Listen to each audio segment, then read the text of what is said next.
In today's video, I'm going to teach you how to reset Microsoft Word to default settings. If Word has been acting strangely, opening with unusual preferences, or not behaving the way it normally should, resetting its settings can often help.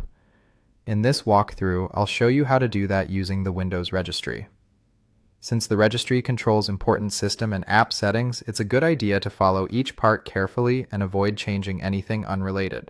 To begin, open the Start menu and type Registry Editor into the search bar. When it appears in the results, click Open.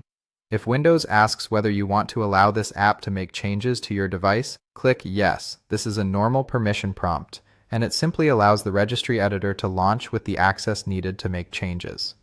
Once the Registry Editor is open, look to the panel on the left side, where you'll see a list of folders. Start by expanding HKEA Current User. This section contains settings tied to your current Windows user account, which is where Word stores many of its personal preferences. Next, expand the Software folder. Inside Software, find Microsoft and expand that as well. Then locate the Office folder and open it. At this point, you'll need to select the version of Office installed on your computer. The version number may vary depending on what edition of Microsoft Office or Microsoft 365 you're using. For this example, we're using version 16, which is common for newer installations. After opening your Office version folder, find the Word folder.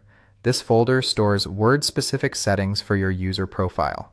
Right-click on Word and choose Delete. A confirmation message will appear asking if you're sure you want to permanently delete that key and all of its sub-keys. Click Yes to confirm. Deleting this Word registry key removes the custom settings Word has saved, which allows the program to recreate fresh default settings the next time it launches. This can be helpful if you're troubleshooting crashes, interface issues, or settings that won't change back through the normal options menu. Once that's done, close the registry editor. The final step is to restart your computer. Restarting helps ensure the changes are fully applied before you open Word again. After your computer turns back on, launch Microsoft Word as usual. It should now rebuild its settings using the default configuration. If you had customized things like toolbar layouts or certain personal preferences, keep in mind those may need to be set up again.